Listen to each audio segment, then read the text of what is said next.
ia ono le nei manoa ia su ngai whawhiangainga mō rātu whatua ia mai se o tamali i mo whailaunga whatua matausi o a o mō rātu whatua tūlanga toki tono e karea whatalo whātu ia ai whatalo fofo i pāanga o mai masani o a bea le nei ala leo po le nei ala ata ia e whai ma le tio po TV whalongolongo ia e mori atu ai ma so tau au atua ia i le upo le atua ia a whatalo whātu ia o te roa whaisi roa umi fo ia lea whata tātou te sila whai a pea upo e masani ai la tunu ia o tātou whiroa i numo nu ia e le o tua no so i kualau i le ia mana langi ma ia ai le ngata ia o so i kua maua mai le atua whatalo whātu fo i na sunga a mai ia o a whai ma whatunu fo i o nei por kalame o e ina tātou ala leo ia mātou tatalo ia iai pēr lea mani lei o le atua fo ai manatu ma whaupaunga e le ngata i lea o lana whaunga e atangia ai mea ia tātou te whaia le maurunga isa i inga o le atua ia ai whapita au ngawhas whatalofa lea ua ma se ruatu ma le sunga taitai ia po sunga fo i o whatonu ia o tātou polo kalame o CKA Ministry ia po le ampasa o le malo ia po le whanau o atali i mawhawhine o le atua ia nei o le amatou talatala noa ia o tātou anganga atu ma tātou whatalo whātu se au mga luenga o nei aso fe au ia e renga tai leo nei whanau ia o aonga ia nei mātua tamama tina ia sa no whare ia le atua le ua tātou whairoa i fia wai o mani manuia le nei aso ia alo tu mau le vi inga ma le alofa o le atua asua ia e le tātou tele i o le tātou kokalame ia e taua na tātou whasoa ia tau fo o tātou whatansia ni ngā luenga mamana ngā pa ia o ia e ona le afiafi nei o ia e ona le whaunga o ia e ona le upu ia tātou te na o mia ia tātou te mafuta whatasi ia e o te whatasa ngai na mare wharoalo lau sunga ia mana ia lau te ino tātou se tatalo ia tātou tatalo o mātou te maore langi Hallelujah. Ia lama lo suafa i nei fiafi whaia lama lo ngalo o mātou ta mai whaafetele le nei wano le lei mātou maua ia whai fōi na mātou toi tu whainatu whaatalaina atu le tala le lei alo mālo o i sukeriso o le tupu o i fōi o le mālo mātou whaafetai ta mai le wano le lei mātou te kansia ai whakansia ngana pa ia o i lama le sosoani o mātou tangata whaamatala lilo mea lilo ma whaamatala i mero loto ia ai whaamaina ai le tua i ua la o whenga wenga oe le tua whaatasi malaufio i le nei fiafi whaamuia i loto lau tunuu o wō ma paanga i lo whaapena o whai ona mai mo mai le nei fiafi le ngata i le ia o au auna o whaapena o talo mai le ni ie i le a fiafi whaapenei i le whaasoina o la huku talo nganga pa ia tia o le mātou tangata ia e whailoa lava oe le ou le malo e ou le upu e ou le manema le malo e whaavau whamanuia fwoi nei ala ata le koloko o TV mo whai la una tuai ia le talatala ina o le malo ma le tana ia oe whamanuia lawa wauna o le whapena la vea fwoi mo te tau le malo peno le ne fiafi ma tu lau whaunga o waisi o lawe lofi ona mai ia watu mo le mana lau upu ina ia whaunga ina ia ma ia whaaloto tereina, ia ma whaafouina ai fo'i se loto ma se nganga o lo whapena na fia avea na lue, ma avea ma tā lai o lau tala le leini ni fiafi. O no o Yesu lei ale le mātou te talo. Amen. Amen. Amen. Mo le atu le nganga whaafitai no sunga le. Ta, sunga sua. Alleluia. Mo le amatai na fwe o le tāko na me fiafi. Ia o taritonu ia o le ua tātou ia i le amatai no le tāpolo kala. Ai whaasolo lau wawai ma lau matamata i le tāpolo kala.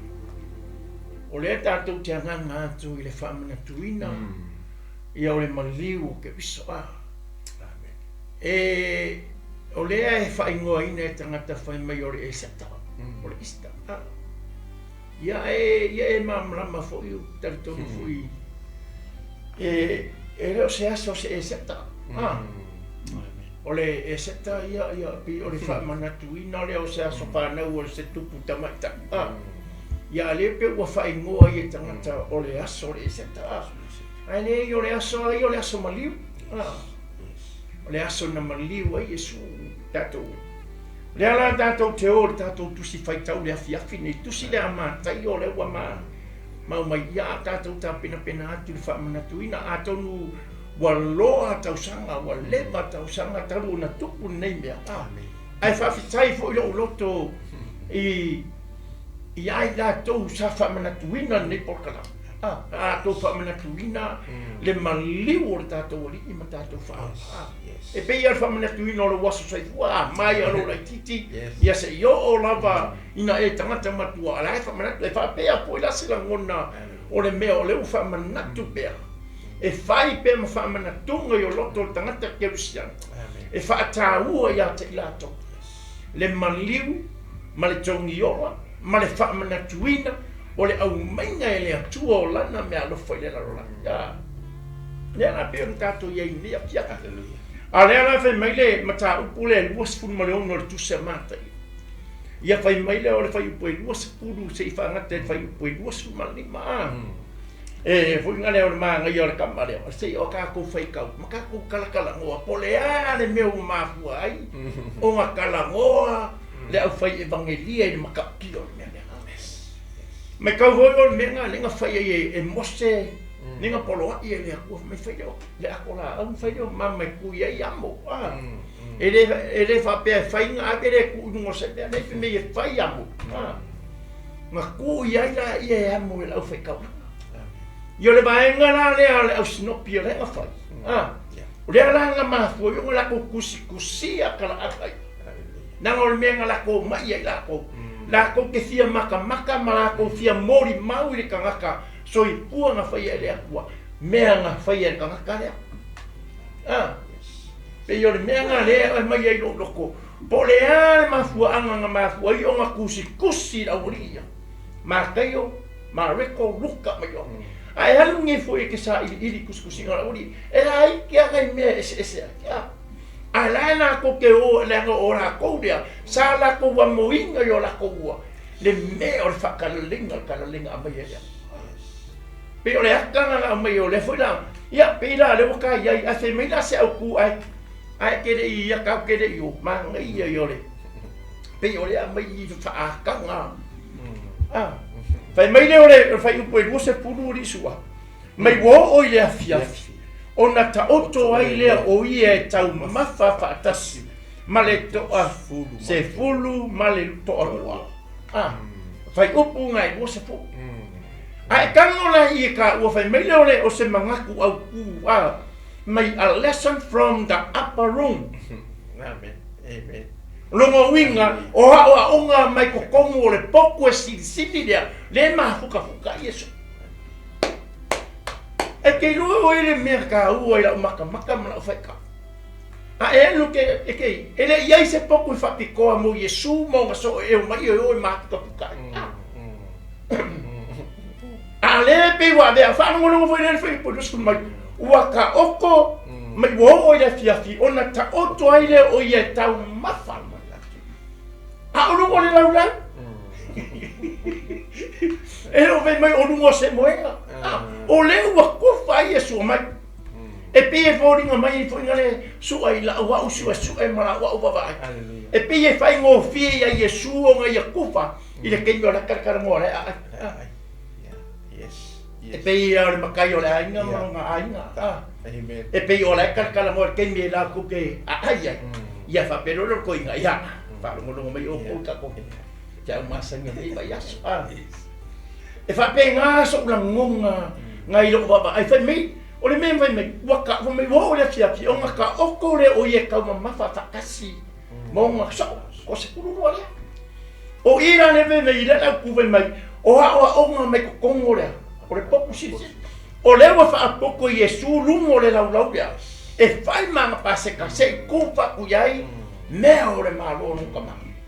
Le mafua anga inga ku'u ai le mamanu le langi pe ola Filipe e lua fai fi kua me ua winga whakasima ai sau o ia sei whai loa kui kanga mea nga sau wai diki oe pe me kusi lima la wari au sau Yesu mai kara nga kasian mafofo Yesu e fasioki nge ia e kau ai nge ia feangu nge ia anga sau ala e me ala sau Yesu lumo ala fenang kala inga ngo lo ma va e ia ke me kau ai inga e ke me ka ngi ai inga pe mai e kau ai nge ka ika e fasi nge ka ika kapo nge feang te kui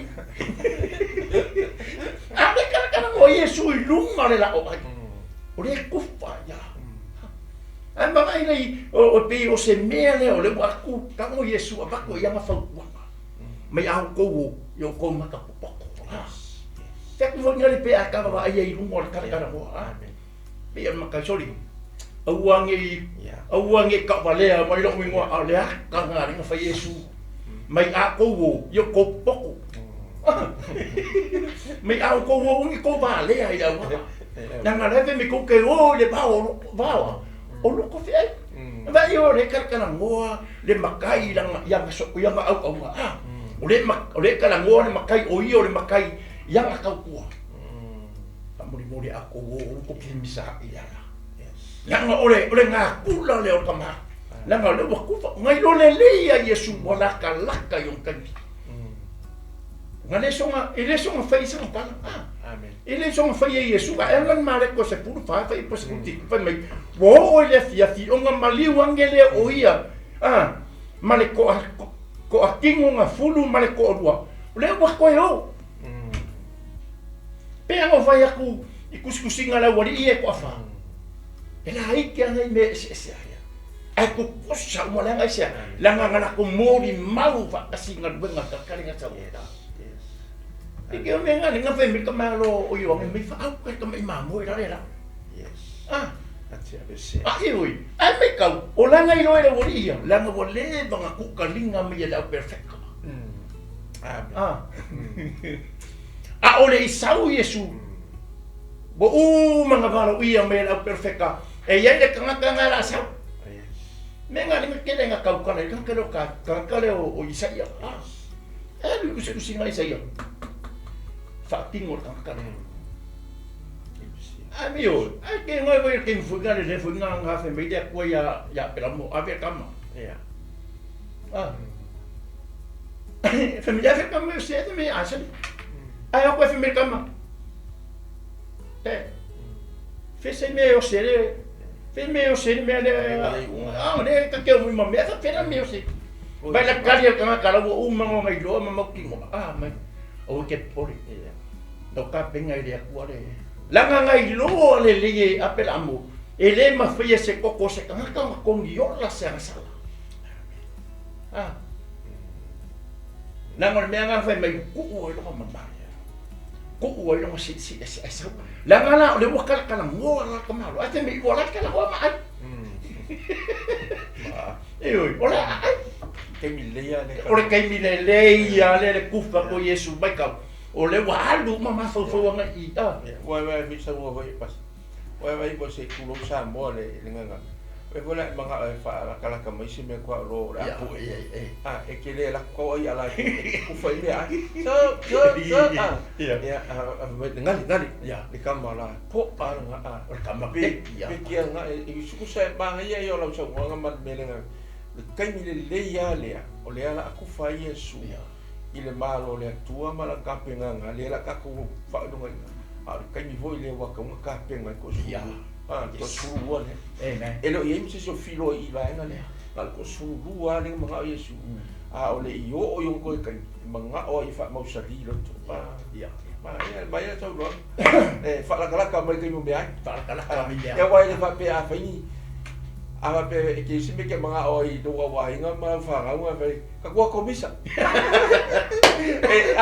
vai sabe ver se vai calçar na co ia sa ui ha oi no so pa wa me a fa no o me ma ko fa le la fa ko me ai ka ko e vai o le fa la ka mai ai si kala mo le message ali su ia ole o se la monga fonga ma fuenga fa Yesu. Yes. Wa so a fa yang nge ka ko poko yo ele mere. Ele mo fenga wa. E fa a se fa pia. La ka ko sa sto. Sorry. E kera ko ku. Ole ala kongo nga ni ka Yesu. Ka fa ya ku. O mai ngal ko sulu lo ka na ina ba ya ba ko lo ma fa ma o mai mai. Ba ya fa fenga wa ku nga ko kele la wa ka. Sei lo na fe o mai ore la fe su ya ma fe ma mai ya me ai fa kero fa kum ore na ka ko ke ba nga ile ide me de manga o Yesu ore fo ngal pia ka fa mai bo o ida fiafi o maka o ko le o ye na ro ka ba mat fa ba nga so ai sia la nga le la ka mo fa Yesu e mo modi ro nga so o ye le ma fuanga na ngale la o yong kai bea mo fa ko rang Yesu fa pe Yesu mo ki ngoa ka wa ya mo ki ngoa fa siok ya mo ki ngoa ku ya o fa o me ye lo o ma fo ke so le la ko mo fa ye fa so i lo so ya awang Iese so la ko ya ko ma ore fo ngal pila ore winga ngal kala mo Yesu kala mo lo so ya awang Iese se ko ku va ni lo kai ai fo i po ora que lo e aí foi de minha na ma fu aí o nga fia kala mo Yesu yo so yes de pe se sin fa re con ul va ir camaro de la va pe so e me de fia kala mo se waka ma waka ma ya wa mi o ya fa ya ile o que de pula wa mi o nga ilo me que fa ya na nga fa me Yesu o ka ko si fa ka ole la kala mo ai dia kamano i long auso ole nga leo la asaungi Yesu i ke me o popo le la ka mo fa Yesu se ku fa ku ma fa so i long auso ya me ya la ku ya wa de fa yo so ka wa ole la ke fa ya ko se la monga ya mo fo ila fa le yo nge spu ko fa po su marka sven mai wa feta la ya tu Yesu i a me wa tu ai lo na finanga ona tautino atu le o ia ua whaape atu e moni o te whai atu ia te uto e wha lataina hau e se tasi o ko wega ai whai mei ua whai mei kala Yesu e mei ua atu lo na finanga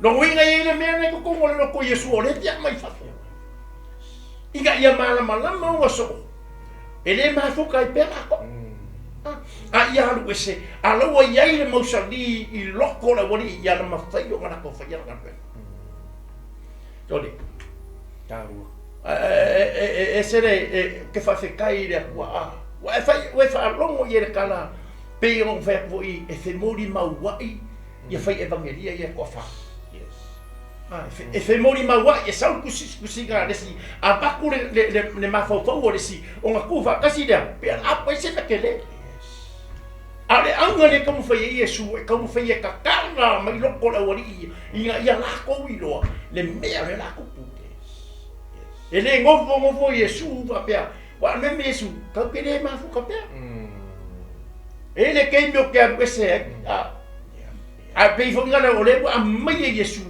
ia ko mai loko la wali le mea le manga o ia awangi ia se se la ko sa fa le ya luro ya ka ku ke família ore ya vai pe ore luka i lua pe sufa sku fa me o ile tuaso ona ta o le vo ko ka o ko Yesu fa me wa ka ma fa kasi ma wa pasko vai ore wo ye ma wa pasko nango ila ko ia la ko ke fausia ma lo le ko ile ma fiska ka sko kasi ma ki ya ese me alanga ma fai o nga ki nga ese me o ngo mai fa kasi o la ko loko ko fa kasi la ia bisa fa so e se ka puria pa ngai el mena ai afea o ka mi muli ya o se te mi si fu ilen ka wai i se fa la ko tonga ia po se mafutanga ia po ko vu se kalesia ia mi se ai la o ngor ka mi ka ua le o le tupu le o le a ko e fiu atu ile lang ai manga mi ia fa tu mawina ia mai sa mo fo ni fa tu mawina ia pa fa mausali hinga ko sfungu ne awa to sfungu le ia pe ka ia o le representing ale ala o le whanau po le mao Israelu lea ua whapaina le atua ma tofina apostolo ma ia le ka ua fo lea lenga sa moa i na mkanga o le tamo whaina ia tāpena se potu se potu sili e mise i no te tonu a inga ma i se potu sili inga ia whaataua ka penga set aside a room to call an upper room or private room or secret room o ka unga nga inga ia avea o se mafukanga o ima le atua i kaimi unga lava tili sili ia wha avea o tātou roto o se potu sili se lo in our heart o kako roto inga ia whatu mawina ai le upu lea Iesu langa lea anu Iesu o sa rovala na o leo la atu e fio antu o ia ai mana o mia la Iesu se poku inga ia ki liva aku ai le message inga ia ofi i se poku fo i lea ma whai o ngai aruma ave ai maisi ale loto e peo sa rovala na ona e iei le mafuanga o le la sapa lea onga le kau ke loa matu susinga tuspa ia fa evangelia o le kaimi lea o le kaimi mai o le fish lea Israel ka o le falawa le fa feteina o le vai kaimi lea e kapu ai me ka o fefete i poku ma fale uma o kangaka yukaia le voi la ka ki va ai kelinga woni ai suo na o so ma e mun me ke ia i mea fa feke ala o farisaio ma o siu ai mese le lo lo winga o le kaimia le la ka kusa o ni fa ilonga ia vea ia kilia ese me feke i ka ku loto tanto manatu mo tanto ma fau ni vai aso fa no mo fa so lu mo le por tanto ala anta mai ministry ese fa mi ino lo loto la le ka ku ke lu mangai ia le fa na i le maliu Iesu mo lo to so fo mai so mana o mia e ka penganga o ka ko prepare your inner room feia o como ka ko o le potu fora nga inga i mafai o nga fio mai ai le su e o le message no fotu mau te tonu ya ma ngai ia kilia any room that we know and you know is filthy and dirty, it need to be cleaned up e mga mia inga ia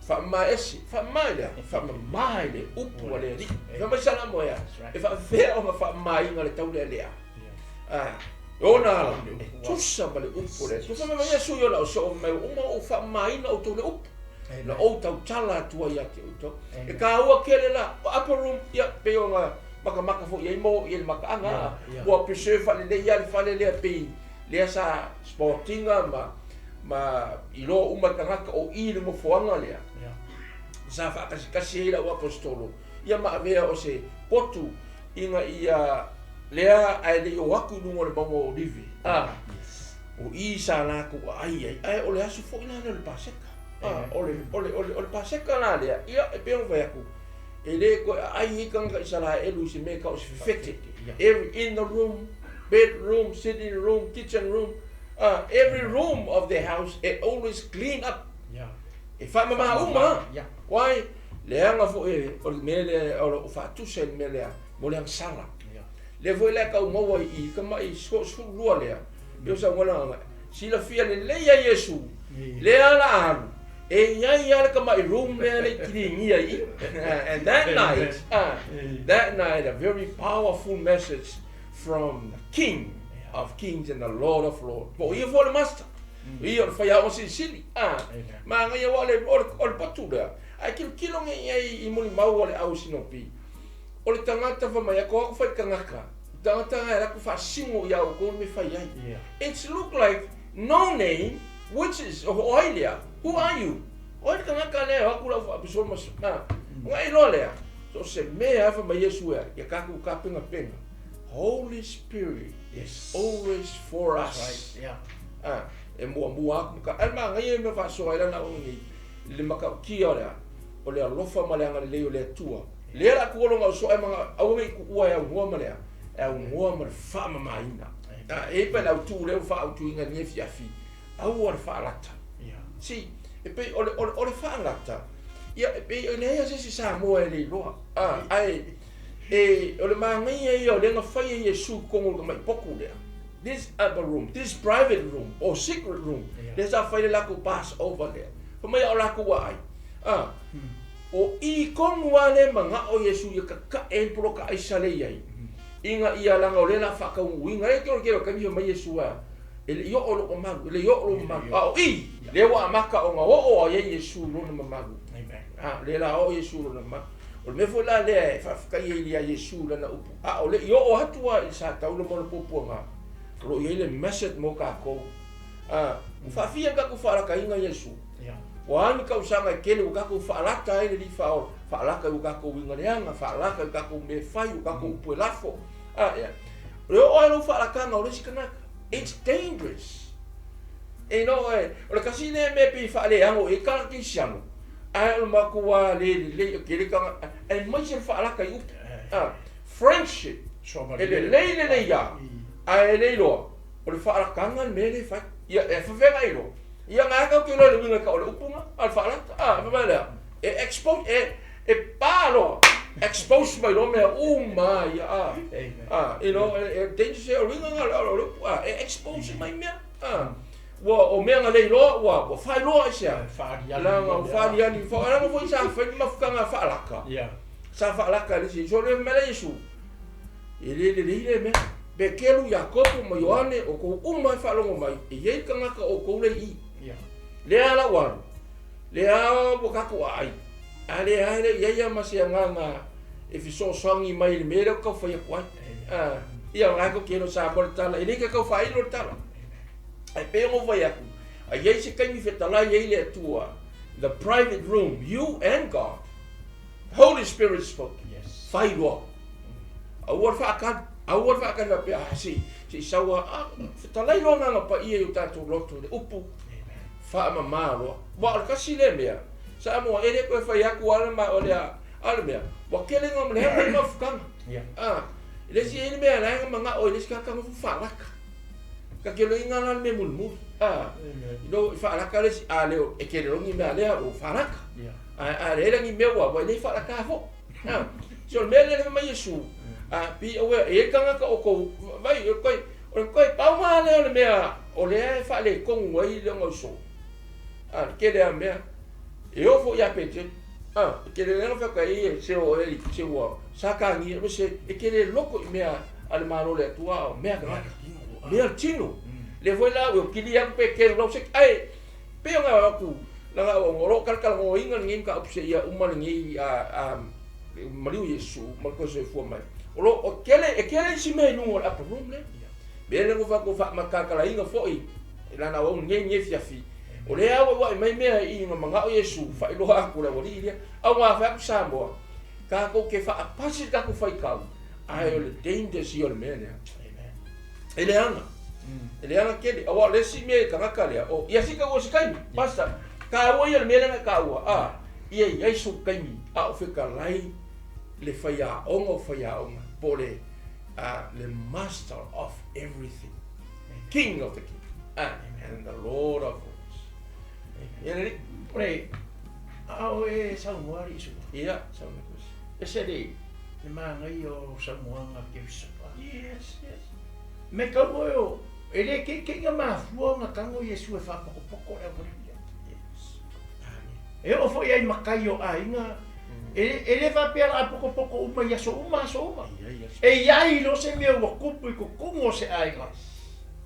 Longo makamalama ai mo la ko do o mai. E ile melo fa pega man nga kupu le fefele. Langa o lo ke le pe o manga yo le ku a mai va ai se poku si mai se ke o ne ya. Pe o fe ku wa e si la fo yo Yesu go sa we le ai se ne. Na causa ili se me fa la ministry. No o lo la au. Ele isa po la nga fa o ngale ba.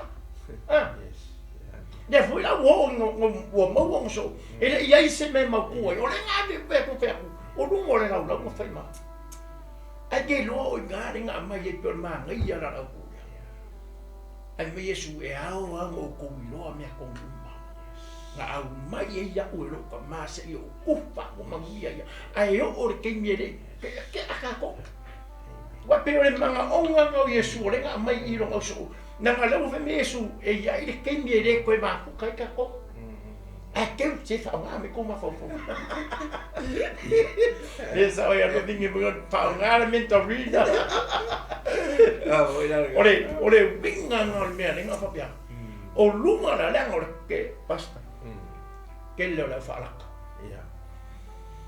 O como e carecia o ngai fai au a so se basta ala makwa ala e mo mai ko ale ang ngari fai au a o longa fari pua o me nga le kam fai le kam fai Yesu I o so se ka le pen me lingi io e lingi al ke no manga o ngo Yesu le hampo yosa a e mau longa me nga fa mo wala lo ko ma e kango kalia le upo Yesu ke no e me Yesu e ao ala o mangaro nanga sau Yesu pia o feku pau ale ala kanga sau o ma fa por kala me le lang kila sau que no fue por kala me mo mo fe ko fo e sau Yesu mala fa si mo manga sau Yesu mala por kala me le fo ni sau langa sau Yesu e mariu me nga le fe me ia kala al kamalo le perfecto o Isaia la como ina mo ya fa be ye ronga ala ma re fa le a sau Yesu langa bol le e o me ta ko vai kai wa ma ka ko ro langa wa ma fa me ila perfecta o pe kula lo vinga na kala fo ngari fa se kai ka ko vai kai ngai perfecta nga kusi ya me fa me ila nga pa ia fa me ia kusi an me re kara ya Yesu le la sau e mariu le la sau ya ki o fe me kamalo mika ai aku me kamai perfecta la kinga che kelen kusi ka o Yesu ale te me ro kana ale ka amu ya ka ko me o ngai kanga la perfecta sa ku ka linga ma ye le ko le kus ale wa maka le fe me Yesu o me ga ye nga ka o me maka o me o a ure ngi fa sa ka mo le ka ko voi ale ai ke e al ngi ya fa alaka ale ngi ya fai ale ngi ya mui ale ngi ya fai kala ci le anga la fu malo ha be ko la fu mo ki ora mui be ka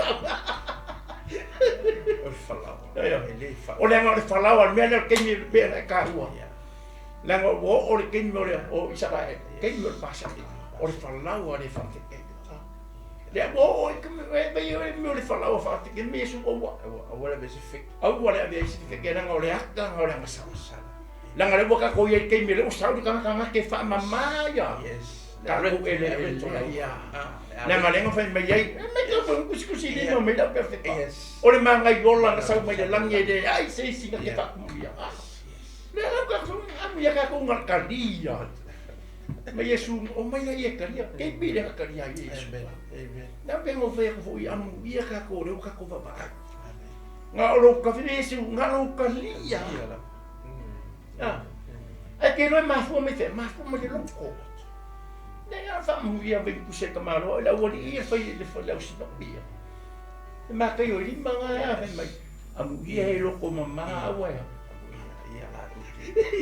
Mai yo le fa mai yo ka u amuia e lo ko mama la ko ke go le ko. A mama lo ko ke no e mama fu me ke fa ya. E manguia me ke fa ya. Ai a ka mo fu ngale e ferro ke ko fe wa e fe wa i masinga ka ka. Ia ko engi que ia le ku re ka o o pe so de o la o ya ka mo pe nga le pe o re ka ia i di ka o re amen ka o la fe po no su lo me fe po no su mo lo o na la to matua ti nga ilea o la to tai tasi ma fai mai i antia le li ie o ai ia mai le li ie o yo fai o le boka o fai o le fai po no su ka mai lo la to ai o na feta la ia tu le o ia e moni o te fai atu ia te o tu e Faalata ina au e so o tu mai la o e me nga manga o ka maro se ka se la ko ai te la ko ai e sa o ia nga u e fai mo fi nga ku fa 101 ia ma nga ia pe ia ma no longo i me ma nga ia le la ka no pe mai e ke ro na me ma ri ri o le o ka kai ma fu kwa momoe, te wai, ai vinga, ai de mangai. Ora ka foi que Cakap film kita ulor ni. Fai o ia que ulor ola ko fa ngasi ale ala ko. Mo sa o. Ol mene ma Yesu. Yo, se ka ko ia que o pere di fa sa. Vai. A que ora me o que sia calango ya ko. E vai fa te kai a Yesu. Ule awa anga kosi sa ole limo Yesu ka ka. Ni lope e fai se tau winga le bugo i koi. E ori ngā me Yesu e iai so o kue whanaka. Ngā whai aku asore, lor fia mama. Yesu oi, soa, oi ngā whai aku iau. Se kau me se ore. E na kukua yo. E whai aku, me kau me boi ana wa. E na whakon whanawa ave. Sorry, ule afu li ngā mea. Ane ngā naku mani whawera. Whapenga umane akore mea. Ole nga como fai Yesu se fai no e oria. Na galera que feo ai. Fa longo le. Fa longo le o inga. Ba ai ba venga que ni uma. Ale ka fa ka Yesu. Yo como e carecia. Na e fero is fai feo ana le ai. Fai ya le ana fai feo ya. Le ana fa ku ya. Ala fai. Ai le ai mangi me nga. Le fa longo le ku fai Yesu. Me Yesu e iai so o koe whanaka ka no whai. Me anga uwa aingi me whapenga muri e so o ia Yesu. E ni se me ora. Ai mai ora masaro salo ka. E whai e kuwa venga e oso pe ke rue me e kupu ya obla. Anga e whasa o mo i Yesu pe ke. Ia. So se suni ke te oso pali. Pe o lengua kako ke kala ngoa.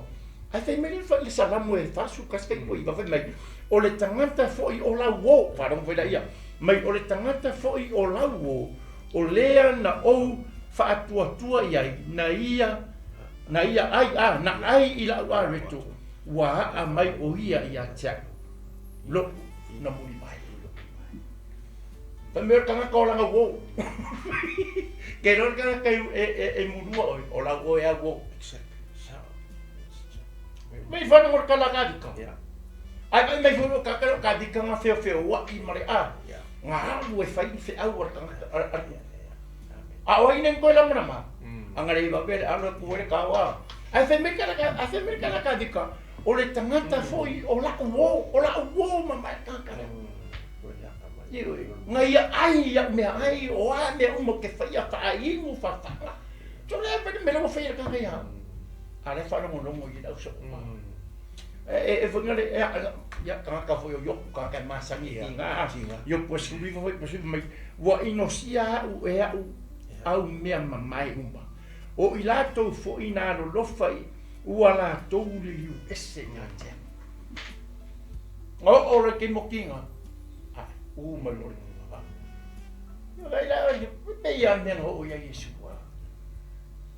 ai va bene kupulo de mai ai oso como pira Yesu ere kupu mera ya ere ai se o se di ba ya vai a qua Yesu pero ai le fidingi mo qua e bello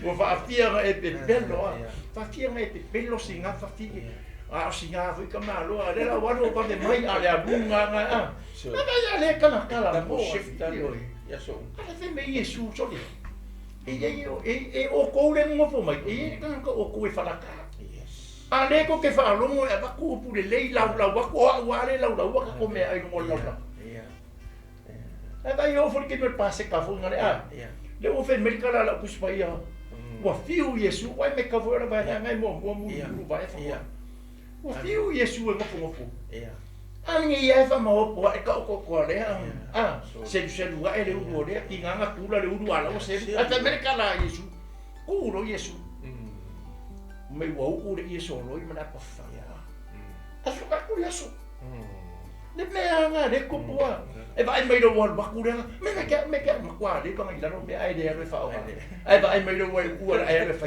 so ni me ka basta me sa ka na vale e o le festa o Vale le piano ka ko kan kana mo. Pero si me ka wa ka u basta. Ole ka ngaka ni o yuta. wa le ka ke lo inga lu tu finga I o le ke olo ai o le ma ka le vo le finga ai le nga ye ma juta ma le au so mo Yesu e finga le vo ma ka ai ya fang ko ka ta fia ba wa na ai ke rona o le kala ka le ele esa o Yesu ele mi si lo fa le ni le suau ai o fi fai ku si fai me fa mai anga ava ngai suau ko fa ka e mai le kupe mai ma ki alo wingo kala yo ko ki fa ke su le hai yo wingo la kala ama ima we pe anga ave fa ka wa mai kupe ma o yuta ya langa o io langa o ngai le manga ola i ngai fanga o makiva ai manga yo mo lu ma me nang ke loi le si me va I kala le mo si lo mole me le valuinga ka kala yuta Yesu ele fa ka wa inga ke le longa valuinga Yesu vai le fingele makua fa ka wa inga fingele longa le valuinga o ka ngaka le sofa ya Yesu ola o sua u manongi o fienga o me e kele na value se inga isi ai kele value fa ka wa Yesu me uma ke lo voi o sa mo mal fa fonga o le ale me ka ke angi mali ai without without King Jesus in your life and our life and everyone le ai ma se wingo le ola le ka ke ola ya o le ola me le ola nga ia Yesu me uma nga fai le tua fa mai o ia le sai le makanga o ia fo o le mala ma fo o le ola le o ka ko Yesu so le me foi la e ka nga le na o fo ka mi ko fa manga ku ai o le ai pa o ai pe sa le kas fa ala ai le foi la fai meu story makala fa kusa ma meu drama la fai ia la Afrika o ma foi ficar nisi ai le suwa fa ala ai le suia fa ole mea o le me le mga Yesu ia kain ia fa ma uma me uma ai le yan le esele a lofo Yesu ia ka ko a lofo foi la apostolo e filia ole ngai foi via visamboa e pe foi nga foi le wakaku lore tala ai me loko lo mga Yesu mo tanto langa e fa ka wa inga Yesu e kele popolo e lo wola ai ele fa ka wa inga Yesu nga pa wala me apa mai lo lang ia ka o la me ku pa foi la i ka wi lo vo ia Amerika e ka kele o me musika o pese o act o sang mau ka ngaka maka mai ko kongu farsaya Yesu ala ko ka lengi mo me alofa ai ele fonga fea e feo ki i swimming pool ai ko ala ko fali fai ngana na lo lang yo kala vo dis kala angol ka malo vo ile ka u ala va le rock and roll ka mai nga maka mai fot ka malo pese ko o roku ma ka lengi ang mo wala lang i fa me la lang i sawi pese i kele milionga ko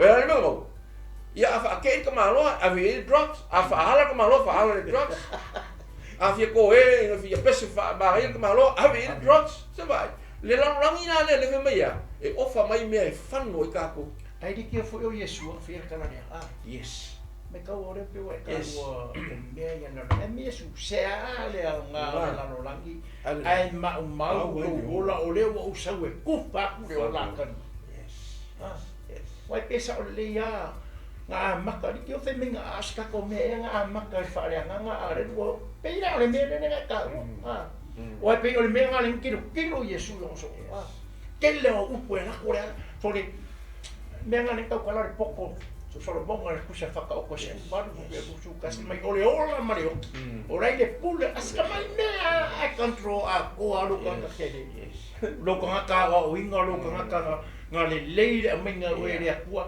a control me ni ka mai me ai ko ka manga le mo kere nga mari pele pe ma sam o ka vai la le ka ma funga ni fa le anga ma fuka nga Yesu yes Sauleia. Me ka me Yesu o ko e fa ka. Ale vo me Yesu o. Bla bla foi vere ka. Ala ko fu le leia ka. Me Yesu ko ke kilo mai ya. O ke ba ai ko ya ko. Ai ko te pelo ma ko maka. Sao mai ai ka o mai ka de. Ia ka lo inga i me ale ira. Ora fa Yesu. Fa Yesu. Fai loa, vai mea koe mga fai loa, ai o le mea siringa ka ua i o le train pia ka ona na o e isi me lungo upper room le ia e o isi kai mi fo ngava ia so pe o isi kai mi ki kai mi aka ko le o le ye kong i tu i le kele o ka penganga Yesu in a private upper room for all of us ka ko uma ele va pe o ka le pu mala fa nga ku ma o fa pe nga fu ma o mala na o le ye ni me o manga bia inga ia ko fe su ya i ma fa le ya ki e fa le le upu le to le ma Yesu inga ia anu e ngofora na upu ia te la to le ko kiki ya vai le a ko asfulu le se fulu le yo te ba vai o le yo ka mia e pa le so o le ka ma ro ma ku yo ro ngo pa le so ku kiki ya so pa le media o le ana vai so o pa ai Samoa e pe o se upu fo ile lo ka ku fa longo ia but it's very dangerous e amaka mai le loto mai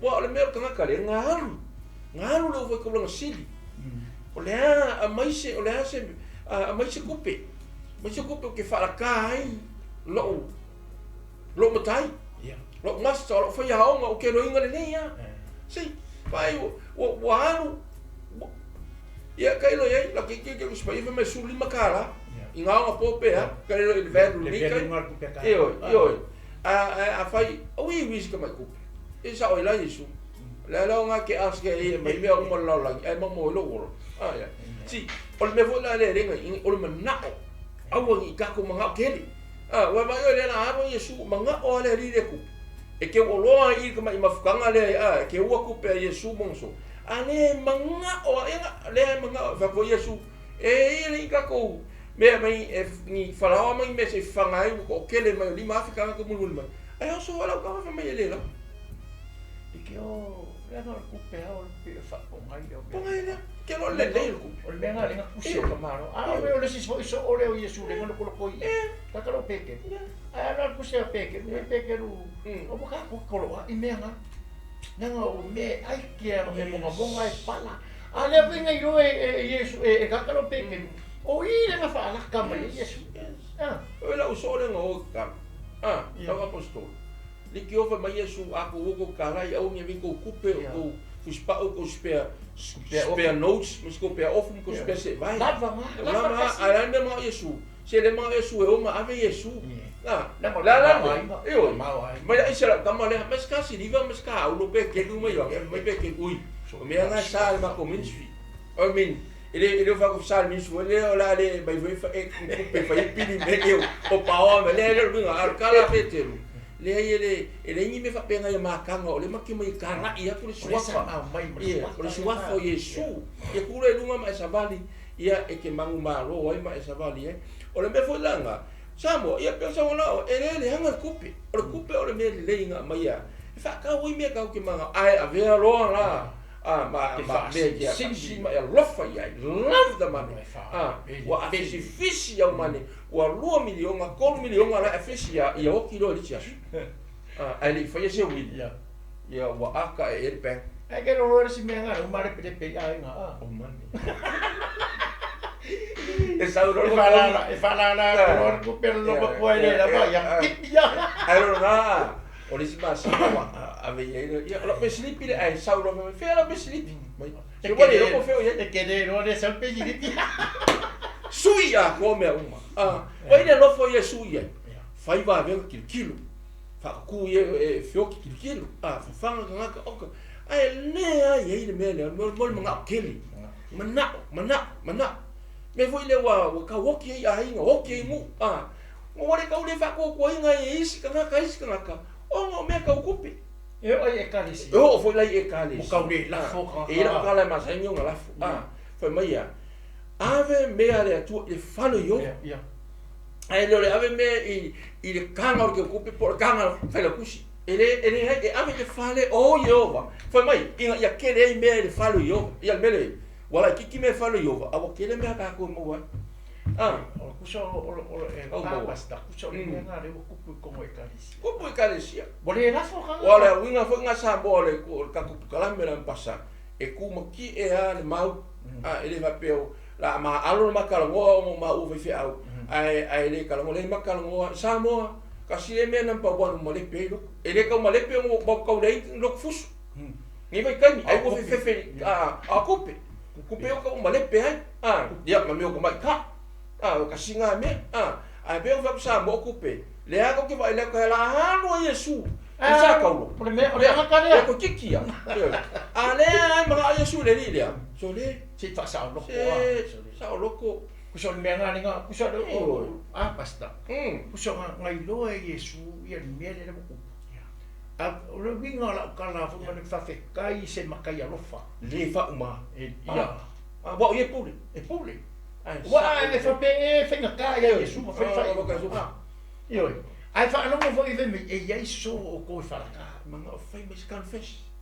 O puso o le winga konga o le bea lenga manga o Yesu. Pe ma fai o nga na ko fa ma wa lalo. Wa fa pe le ri Yesu. Le wo o lo. Fa muri. Ai o Yesu o ia fa manga no. Fa ma lo. O angi o ka kulenga e ma fa ia Yesu ma fa. Ai pa o lenga wa ka ko Yesu fa manga e fa ko ese mai. Ia. Mau lalo. Io e fa mau lalo. Uso le winga nga le kala ringa manga o Yesu. Ia ko fa Yesu. A fa ia ke le fa mau vai mai le la lo ka ku de me mu. E le fa mau lalo. Ora que ele pô, Yesu, mo ko ko ia le o fa pe Yesu fa manga. Ai manga o ai fa manga fa so mo la. Ele fa mola. E fa ko nga ki ka ko wa lu la fa pe lusu dua. Amen. Fa mai ona la to matuati ngai le. Ua to te tasi ma fai mai ia te ia. Le ali o hau ia. O hau ia. Le la o sa wi fe me Yesu e ia so.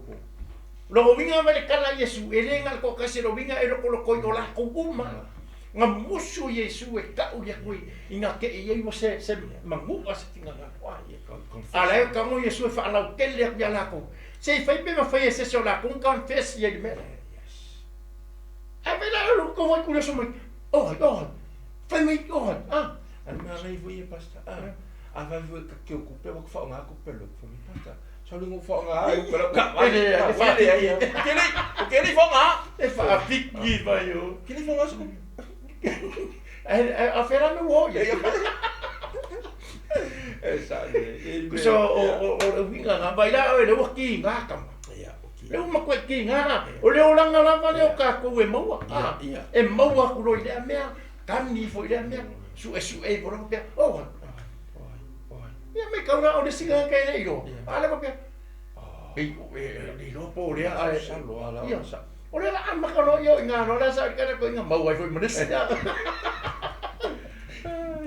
o salam mo le wo ri fai upo mo fa me le tu ai o lo wa tu ai me yo le tu ai o lo wa tu o se a e ale mea wa e tu la fo e o ya ka di ka me ko nga fo le me le ka la ma liu ya ale nga valo ia mai pe o fa ia kusi mai ai ko ina ya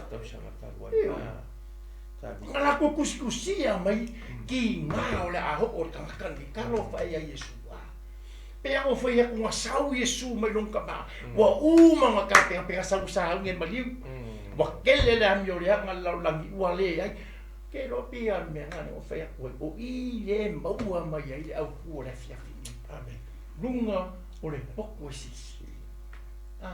e angu ila i fe mai lo kara fe mai lo fe mai waki nga ko wala ko ku fe si o mai e angu lo le pe o fe upu la dia minga le ka ko ki kilo ile era fo ngi ile le maka upu ile fe upu nga ko suma ko wa mai ona tali atu le o ia wa fa pe atu o le fufui fa tasi lo lima ma lo ile tano o ia le na fa la baila o e sua e che cango le i fe ku o le sempo i o kalamo ar fa o pe ya go fe ya ku e le cango Yesu e ka o mai sei go a fe america la fa ku spa ia ku sa ma ka yo le fe por mai o fe ya ku Yesu mai o le fu pui e ka kaula nga makala la wolia fa longo le pe ma ngai yo le yo la fa ma nenga fa nga kupule le usika le fa o le mangai la ki lingo karima makwa ile ofio lo pole ya foi vai fo mai pelo vai fo mai ai le foi fo mai caringa pela o le ka ko kilo fa mai o le fe mai Yesu o le fui pa kasi o mari beautiful o le o ka ko Yesu mai o se ala e sa fui mari mai con el cangore yo lo minga leses vai ele umi non mi fio carina e fanno io ave mai apostolo aua le ne maua asakan sakatu wa meruku e me ko kalanga me nga ka por pita ma ko ore o ngai no lo ko le ma fio nga sei ese ore o ore o le como fa ko se yo ka ko kilo ke mi fa ka ore ma ni mo ke bueno, olha ka ore ma ni ke so ya ka yes Samoa olea wa pei wa se mea fo ingale wa fa mangako makara so olea somali a le fesili al CKA nefia olea se ka ore mariwo ke wiso mo lo ainga ma lo ai olea se ka ore ka le sa yai ma ia ui popuanga ele ma fai sua e ke ma fai na ui me e lo me foi le nga fio mai Yesu ma liu sa ka ma peia ka se ma ka sa sau Yesu mana toa ina ia pei uma ina peia asu inga o fai aku i le kusia ke nese inga wanga sana nga liu le ko fale aku le nanga ko falo loko sa ia alanga ai i le langi o mai se yo ka ko fai sa ai inga wanga sana ai alu maka pa ko ro se kenes o le ane nga ko fai ele atua kanga o le atua fasi le mangu fasi ele atua le mangu au mai le koko e fai ma kongiola ka masala ai a mai le pa o le mangu e fai ma ufi o le maka Christian le makangala le nga adero Yesu nua le o fe me iro le kala le o perfecta ma me koea ke le ngo ai sia longa lo fale le ia awang i fango se kasi me awang i fango se kasi fa ko ia ke ia aya ka ko mau uma le hor la fa yo ngi konsuma le wa fa pe la nga lo fa mai o le ku ile la langi au mai la le ka nga kare sai donga ao ka makau o ia le ma fai ma fa polo lo fina ale nga fai mai lo le ka la paulo ia Filipia mai wa ku lo nga manga ku lo nga kamao ainga ku lo nga sini este ku lo nga pa ia ai sau se winga fa kasi se kau ande o ka ko ia male polo ma des ka ku ki polo ale ai fai ia ale aka ko ke fai fa la ko Yesu ya ai fa na kare se uso a fai o Iese me o Iese ai se uso o lo ko fa finge o lo ko lua o la fa o la fa au o fa ko o kama o kinga o le ase me o no se ka o pekere se ma ngai yo lo kara mo ma ngai yo lo wa fa ma ngalo ko sa pekero ile se me lo kala o pene o le menga nga fa Yesu yo so ma vai o ke mo kinga me Yesu lo ka mai au o fai lo ko ai a o lo fi o se ka mangingo nga le fiatinga i sapo a o ka ko sa ili maka ko wanga yaku i kaimi o le fa manga wingo lo makinga ele ma fai a te ko su i vaka ka a ve mai kusinga ma fa ma o le kusika e ai o le mea le se ile ma e ai ma e i o mea lo winga la le ka makere sa o le se i maria ale ango nga fe mai no le kala a pengia ale perfecto i se ya o nga fa la bala o nga mangwa wa malu lo ai wale o ko ia se polonga langa ko polonga ko ngo fa ka ko fa polonga ka wa ma fa sa lo ko ka ko ke visto mai dia menga le fe le kusika e pe mai wale ko u fale se mang wale ko ate se koko au fale o ye mo koko e ka wa mi ko ka A o le ka ko kisalia. Ba mai no fai upu. Le fe mai no fai upu le bus fu ma fa. Amen. Mai no fai po le suma fa. E alu lapa le atali o le tangata e pei o na tusia ia te. A o le na faalata ina le atali o le tangata. O i talo fai a te ia. E le lei le tangata pe ana le whanau mai o ia. Ua se whanau, e ke fia whanau longo sua e whea kuseka kasori. Se mai mau le ola iao. Se sa si dianga mo ke whanau. Ua vei lua lafo Iesu. E sea, langa leu o le kemi o ua fiu Iesu e whanau longo. E ei ma se se whaina. O le sako ua vangoa, ue vai se kalamoanga se aina. E fai aku lo po le anu mea lae sa ia koe le makai, po le sao. Kau fai whamaruru mai, whamaruru. O le mea fui ngā se fika ngalo Iesu. Ta fia whanau longo Iesu, po le a se ko wha o lo ino ngā usao. Pei loa o ngā whamawalano, pei loa a koese, pei loa kalangoa mai, ngā te siri oa. Alera fia whanau longo, wa anga ka usao ino. Ai me kau ane ku Iesu o le rai fu pui fa so mai. O le wa kau sao ko Iesu. Ale le vai sao. So dai masa. Ka lufa ya Iesu a ka lufa. Me wa mangu a fu. Pe ya Iesu le mo fa ku o le la ka o ya ni menga. Le mo wa mai e mo fa a ku wa mai le poku si ya mo ta. Le la ka o le fa le fai upu muri ta. No fulima mai. Ona tali mai e o yuta. Le faalata ina. Le na faalata ina ia. Wa fa pe mai rapi o au ia. Wa feta la ia tu o ia te. O le na lava. Oh. O le na lava. Yes, it's you. Ia, Meia le no fai nga kalango Iesu ga fia no Iesu le loko ro au so pe la kalaka ka mai.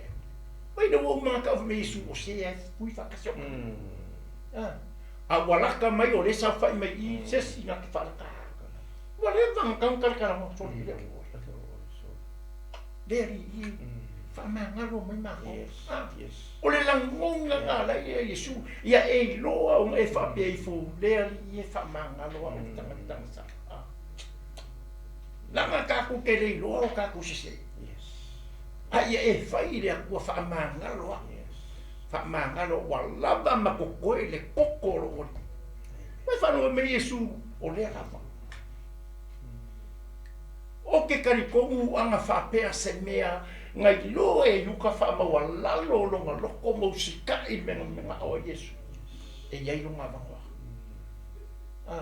vai foi e mo ia so male peke ngai lo li peke no fu nga be fa te mali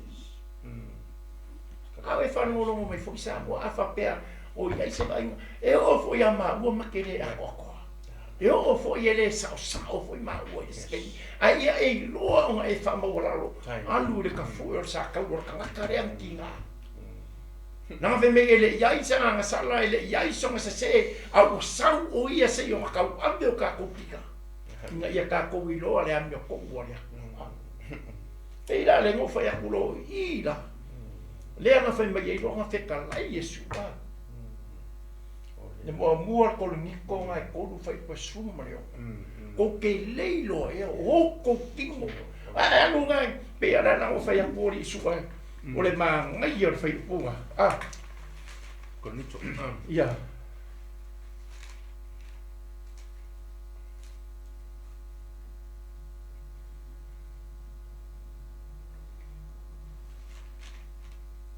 ko ni to ko su mo le ai mangai ala le ongo ngale mangai ala le ongo ai ka ngole fai ka mo fai pues fu mo le iba mo le luas fu mangai ala ngale manga o Iesu fai no fare apika o mai fai pues mo ko ni tos e ongo fai pues fu mo le mai to te leilo e o to tino le malu le o le nganga pa ia wa ya wa to tonu ya te o to o lo wa ya te o to mai le tua ele ia foi o to ia te o to fai o pula I você pulo sua awa ua whaatauina o tau e tau o le nei ia o tau vidi i atu i le atua i o tau tino ma o tau anganga o mea le atua ia e renga ko mea pai whai mei o le mea le renga manga o Iesu takala lo o langa e le fia ngofo Iesu se si mea e fia ngofo Iesu kongolo lo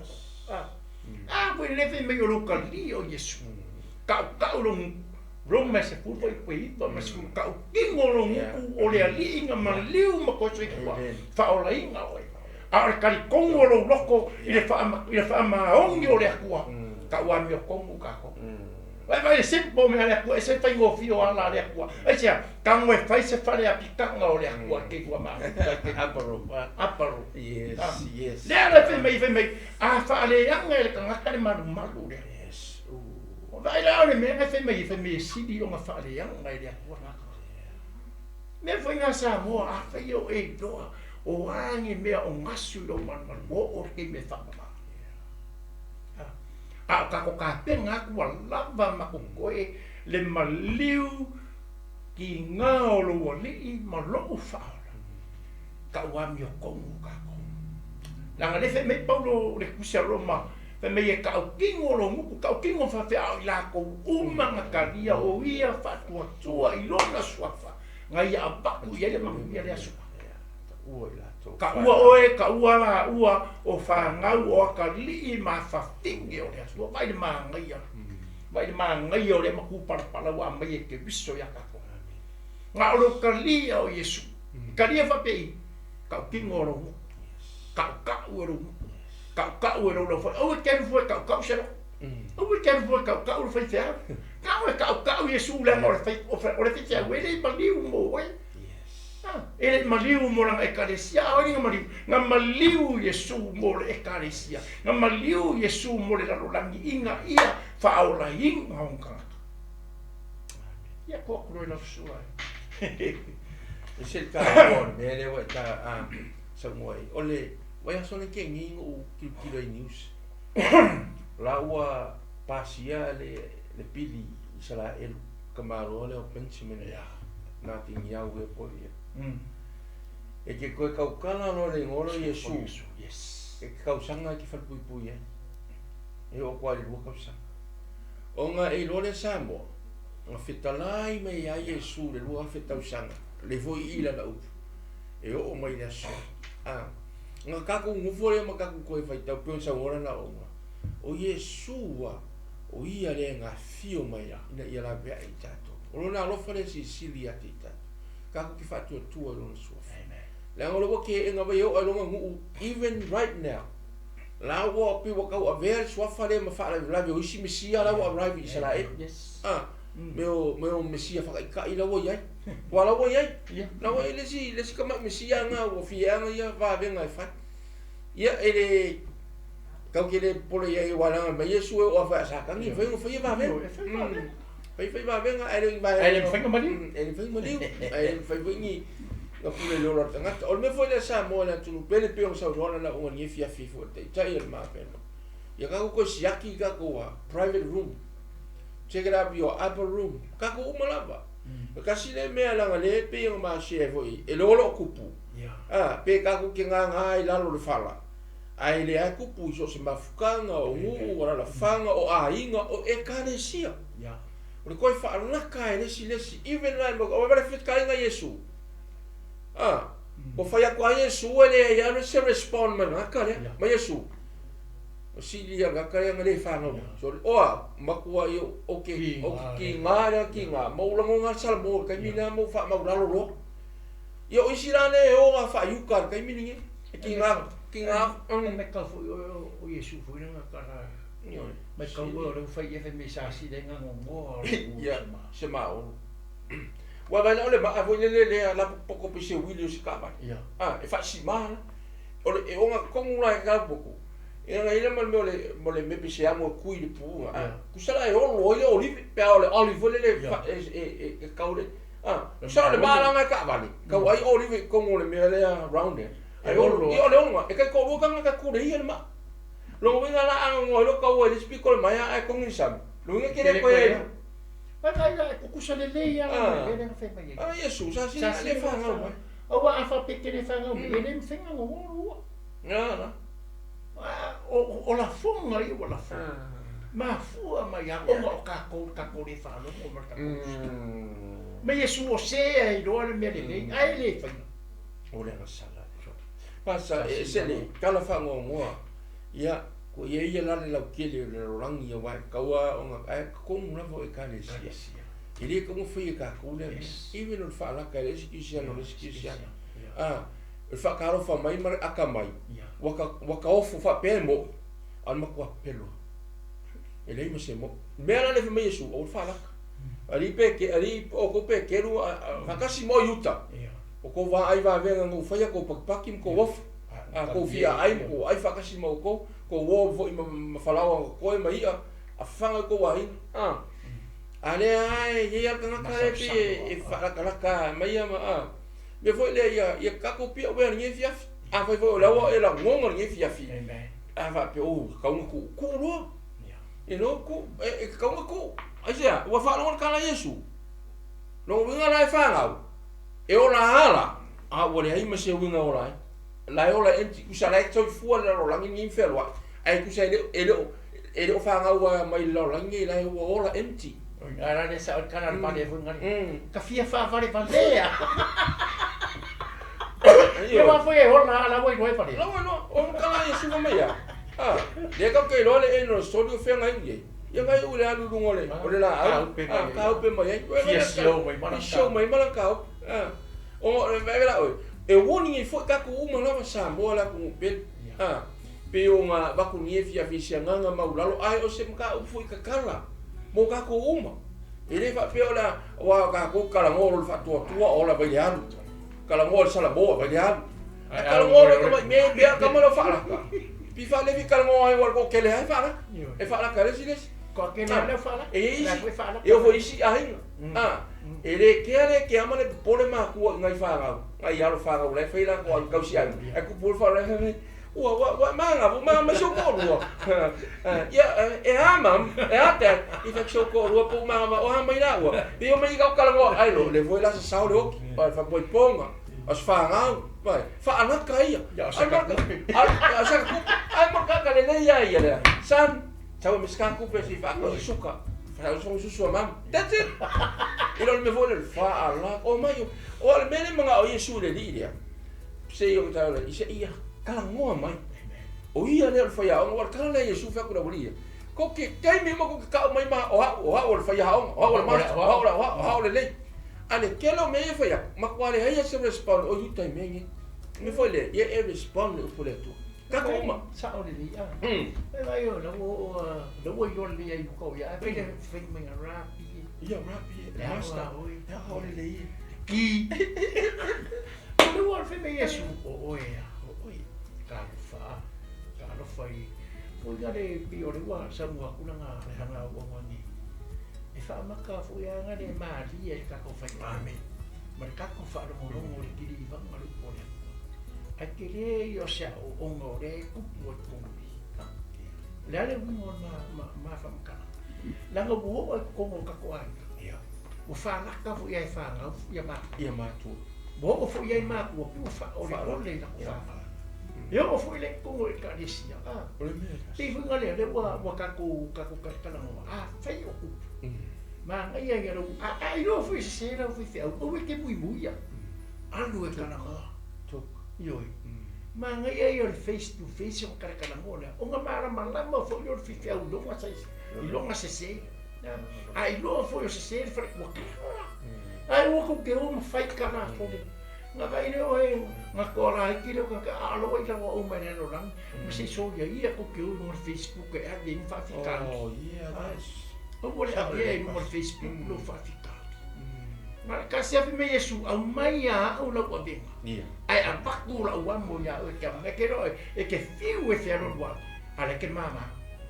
wa sa lo a lo ka mo ya fa fe nga de si ka ka la fu e fa la ya nga ya de nga la ka wa me Yesu o ha ungi o le wala o ha o le o pu mongi ma le ola E le mawhailanga e lo marama molo ka ma pe a whai e le wha marama na mai ngā langa lefe me Yesu o a o le marama o le ale mafuanga manga o Yesu e whai loa i o maso e iai le au wala e kakau o ngā kako whai kako ui umarisanga na ngoro repent o le kakau o le o walanga sui sa ili le ai vai anga le sala mo a ka e ke kini kilo vo ye i ka ka yo ka di ka ka me le ku usara ai ngai lo e ka di ka fa mo wala ngai lo e ka di ka fa ko si ngai lo e ka di ka alo ka la mo ai o fi sa mo a fa yo mai fa le o ka ko ye le fa i un ka ko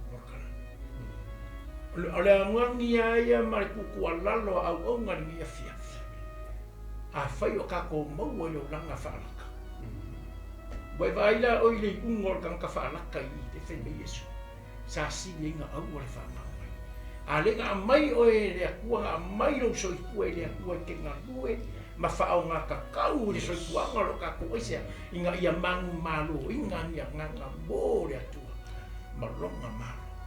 O le laua lunga ngā whamoe mō le fiafi. A kako sau ni aku, ma kako kapinga penga aku, le whamanga kuinga, o longa maliu ki ngā. Pavea ia au nganga ia fiafia si ke ia ministry me se suako sunga teka e fai lea ma ko fisosa a ko ka pinga penga mori mariu ki nga ka ko mariu fa kasi muso ka ko wo fa kasi makiso se fa sa ka roinga nenga ni fe le kala wa fa sa ta roinga fa tasi ma u makiso wale o ko ola la ma u a ola ke biso ko faisa nanga le wa mariu ke biso e sui ai o ma u ka maka ma u ka maka fa ka ia o le ma u por kala menga ni fiafi ya fai fo yo ya ise faki o sala o le kau ka mari la pa ko ma te o pu e masa ni po kwa ka ka ia ele a ko a porfa ele a ko fo i ma u au a bea le upu o le akua ka koke kaulanga i ngia fiafi. O le tapasa ma le oso ngā kako whamanguia. Ia whamanguia le akua, ai mese au kokofi le akua mo tau whartua. Ia ai mese le tūlanga tofi tutono ngā lue ngā le akua. Ia iai le anga le leia le akua. Ia i tātou au li atu se aso maliu fiafia langa o le aso fiafia o pisoa. E mo ia o leva o fia se pulu se kuli lima se lau, lima afe kausaka o kuanga ai. A le ai wha mga kuinga esia langa e kakau a mga kako wha mga kuinga. Le mea lofa lea mo kako o sa o konga le wa amai e ke pisoa. Wa le o koe ola kako a ke pisoa o lai tuto. Ka lia Yesu e vea maali i mawhao. Langa ngare pau ale o lo au wala i lela. O lo ka li o Yesu. Samoa, he ese ro wiloa o Yesu. Ese ro whaofi o Yesu lo loko. Ka lia whape. Roma ngai se pupai pui kau ingo lo uku. E ke kau le lei o Yesu. Ngā mangliu ma koe soifua. Whaola ingo ka kuainga pau le o le eke maua. Lea ua mako iai whamanguia ke le akua ni afiafi. Se fo yo ma ua ni fiafi ni upu o le kau ka mahli la whafonga ngā o le akua si la fia. Ai whamanguia ke le aku whamanguia fo i le atua langa au au ngā ia mai o ngā ngei por karame. Ia iai whamanguia ngā le akua. Ia kupu maola ni whamoe moe. Ia ai ua kuroa i sunga ia mo kangaka o whamanguia ma ia ma whaai ua kuroa ma mako karame. Ia tele pas o le se ia lo watu ngai kako uso o wo ma paanga ia wa sari wale sekia ma ke fongi o ngor taimi ia lela ia e fa taile ma futa mai lana ona fo ia Israel Tuiatua fa taile ma futa mai ia ole ona fo ile tua ia la tini ma lo fo ia ale sumo fo i fa ia onga ia laki ia tia ia sidi ia wao fa toaf o ia marsunga i tai whawhengainga fo i hore eimi ia ieti mangeo sunga i whawhengainga ia tira tu whatua fo ia salape ia tua o whapena ona mai moa mai lefi afi whaftai atu i lo talo ia malo mafuta mai e lisi fo i o ko kele ia lela uma kare lisi ai whawhitai, ka kongu foi ia o rau te taro, whai unga kaku kalame, ia na ona foi, sunga rea foi a se ospio, ia man wharitua ro whapena o na mafuta mai, ia sunga foi a Norman Ali, ia a ii o whapena o na mai mua mai, ia ma mafuta mai foi kaku kalame, ile nei fiafi, ia o sunga foi, ia pi Tuineru, ia Montefeni, sunga lea wao foi, sui foi CKA, sio, ro whapena o na ia masunga fo ia fau vai moli ia ko vai moli ia o fa penga o nga mafuta mai ka ko mafuta ni viafi la o fo ia Hans Kellen ia o fa pena fo mafuta mai ni viafi ia mai la to mala yo fa manu ia tele tua e ke lo fa stai fo i mor fa so mai ia fa maro si fo i le tatu o nanga tatu ki via fa stai tele pas mo la no ia ia la tato fai ne fiafi ia maua se malolonga file hu ia iai le anga leo le atua ia sausauina i tatou le mana o long toto mori lo tu soifua i se as fou atai au ia ai whaafo i pēa i le atua lo na vini mo tato titala le atua whaafitai lau nei po fai lea maru tau o mātou wola au na mo la fio aua nei o mātou whaalatai oe le ia wa oe na i au mai ale le nei ola lo o mātou wola e te tau foi o na mātou whaafoi atu le tau nanga o le whaamanu mare vini aua oe o le te tau i ai ia whaamanuia i le whaafongafonga si o mātou atunu whaamanuia i le alo le nei por kalame lunga so se ala leo le atua mātou te talo i ai lau whaunga mātou wala au le ali e whamanuia i wō mapaanga umar CKA Ministry i ai le atua au whamunga. Oi foi o maua se tino mai, pa i ane i ai le au whamalo lo la ufio. Oi ai ni mawhitianga man sai tianga, wana o e la bari tali o le atua o mātou mana onga. Ia o mātou wala au le ali e anga leifo i lau au na ia sua, le tai fo o le nei por kalame fo ai mafu ponga manatu le lei lau fa unga i so se teimi ia e tala noa ai lau upu fa uina anga le lei fo i lau o na i leo pueina nei por kalame ia mai ma fatua man no falo ia iai o manuia tama ia fa tele le o mai lau o fio le fa o loa ina ai o na manatu ma faufonga ia aware tautuaina o lou malo i ona mātou te talo a mātou ta ape mtua le nei no whanga marutia i mātou i au au anga nei sausawina i mātou lungo awala sausawina ta vale o la mātou wheo a iai le nei api api fo i rogi inga ki miso whamea ngalo se upu o le tau i lau whaponga lau sila i le nei po ona o le nau lava i lau upu le atua ina ia o i o mātou loto a o e wheta lai le nei afi afi i o le mātou te talo lea ma le mātou o le nganga le leia Israeli rono. Mātou whaalongo i me ututupu tama a o oe na e alofa ma e whaapele i lo malo. I o le mātou te talo lea o ai o anga le nei mai whamanuia o ai whai o whai le nei ala leo mo rātou tini. Whaamanuia tama. I o le mātou te talo lea rātou nei lea umai lo swafaro loto ma walunga lau tele. Ma tanga whai pēa ma oe anga mapa ia. Nei sa i o le whaamavau napa. Amen. Yeah, we are here. God bless.